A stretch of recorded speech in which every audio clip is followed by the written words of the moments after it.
Russia Ukraine మధ్య శాంతి ఒప్పందం కుదరాలంటే Crimea ప్రాంతం రష్యాదేనని చెప్పి ఉక్రెయిన్ ఒప్పుకోవాలని అమెరికన్ ప్రెసిడెంట్ డొనాల్డ్ ట్రంప్ బలవంత పెడుతున్నారు ఉక్రెయినియన్ ప్రెసిడెంట్ జెలెన్స్కీని.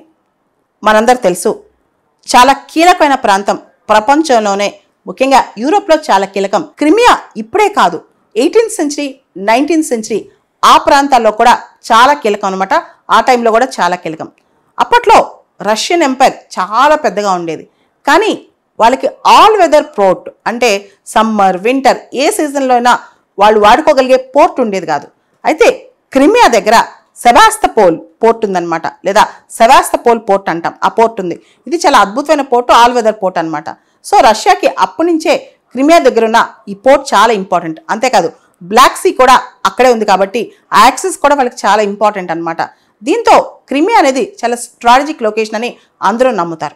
2014లో రష్యా పుతిన్ అధ్యక్షతన క్రిమియాని ఆక్యుపై చేసేసింది. దాంతో G8 నుంచి రష్యాని సస్పెండ్ కూడా చేశారు. అప్పట్లో దాదాపు 10 సంవత్సరాలు దాటిపోయింది ఇదంతా కథ. అయితే 2022లో రష్యా ఉక్రెయిన్ పైన యుద్ధం మొదలెట్టింది. 3 సంవత్సరాలు దాటిపోయింది ఆ యుద్ధానికి. చాలా ఆక్యుపై చేసేసింది కూడా రష్యా. ఇప్పుడు డొనాల్డ్ ట్రంప్ వచ్చి నేను పీస్ డీల్ బ్రోకర్ చేస్తాను అని చెప్పి మొదలెట్టాడనమాట. క్రిమియా రష్యాదని ఒప్పుకుంటే గనక మొత్తం యుద్ధం ఆపొచ్చని చెప్పి జెలెన్స్కీకి హితవు చెప్తున్నారు డొనాల్డ్ ట్రంప్. ఇక్కడ జెలెన్స్కీ మాత్రం దానికి ఒప్పుకోవట్లేదు. అది మా టెరిటోరియల్ ఇంటిగ్రిటీకి విరుద్ధం, మా రాజ్యాంగానికి విరుద్ధం, నేను క్రిమియాను ఒప్పుకోనని. ఆల్రెడీ క్రిమియా రష్యా చేతిలోనే ఉంది. క్రిమియాలో ఉండేదంతా కూడా రష్యన్సే. రష్యా తెలివిగా అక్కడ ఒక రిఫరెండం కూడా కండక్ట్ చేసిందనమాట చాలా సంవత్సరాల క్రితం. ఆ రిఫరెండంలో రష్యా కథనం ప్రకారం 97% క్రిమియాలో ఉండేవాళ్ళు మేము రష్యాలోనే ఉంటాం, మేము రష్యన్స్ అని చెప్పి ఓటేశారంట. ఎక్కువగా క్రిమియాలో ఉండేది కూడా రష్యన్సే, అది వేరే విషయం.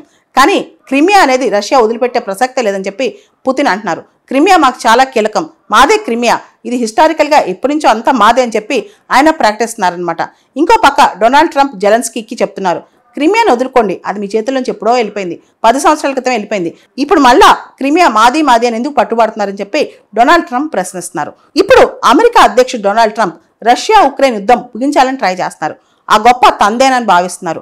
ఆ పీస్ తనే బ్రోకర్ చేశానని చెప్పి గొప్పలు చెప్పుకోవాలనుకుంటున్నారు. దాంతో ఇప్పుడు జెలెన్స్కీ మీద ప్రెషర్ పెడుతున్నారు. నేను పీస్ డీల్ కుదురుస్తాను, అది మాకు ఇష్టమైన పీస్ డీల్ అని చెప్పి జెలెన్స్కీకి చెప్తున్నారు. అంటే ఆల్మోస్ట్ ఏం కోరుతున్నారంటే ఇప్పటి వరకు రష్యా ఉక్రెయిన్లో ఏదైతే ఆక్యుపై చేసిందో అదంతా రష్యాకు వదిలేయండి, అదే పీస్ అంటున్నారు. కానీ జెలెన్స్కీ ఏమంటున్నారో తెలుసా, ఇదంతా పక్కన పెట్టండి, ముందు సీజ్ ఫైర్, ఇమ్మీడియట్గా మాకేం కావాలి, అన్కండిషనల్గా సీజ్ ఫైర్ కావాలని అంటున్నారు. అయితే ఉక్రెయిన్లో ఇంతవరకు ఈ మధ్యకాలంలో ఎలక్షన్స్ లేవు, వార్ జరుగుతుంది కదా, ఎలక్షన్స్ లేవు. ఇక్కడ ఉక్రెయిన్లో ఉక్రెయిన్ అధ్యక్షుడు జెలెన్స్కీ రేటింగ్ కూడా బాగా పడిపోయింది అంటున్నారు. అంతేకాదు జెలెన్స్కీ ఈ యుద్ధం కంటిన్యూ అయితేనే బాగుంటుంది, తన పవర్ ఎక్కువ కాలం ఉంటుందని కోరుకుంటున్నారని కూడా అక్కడ కొంతమంది ప్రజలు అభిప్రాయపడుతున్నారంట. ఏదేమైనప్పటికీ టెరిటోరియల్ ఇంటిగ్రిటీ అనేది ఏ దేశానికైనా చాలా అవసరం. ఆ దేశంలో టెరిటరీస్ ఆక్యుపై చేసి అవి మావే ఒప్పుకోండి, ఆ తర్వాత పీస్ డీల్ అంటే ఎవరూ ఒప్పుకోరు. అది చిన్న దేశమైనా పెద్ద దేశమైనా. ఉక్రెయిన్ చాలా చిన్న దేశం, కానీ ఇంతగా రష్యాతో పోరాడుతుంది. రష్యా పూర్తి స్థాయిలో యుద్ధం ఏం గెలవలేదు, గెలిచానని చెప్పుకోవడానికి ట్రై చేస్తుంది. సో ఈ యుద్ధంలో డొనాల్డ్ ట్రంప్ దూరి జెలెన్స్కీని బలవంత పెడుతున్నారు. తనకు నచ్చిందే పీస్, తను చెప్పిందే పీస్, ఆ పీసే మీరు ఫాలో అవ్వాలని. అయితే జెలెన్స్కీ మాత్రం నేను ఖచ్చితంగా విన్నని చెప్తున్నారు.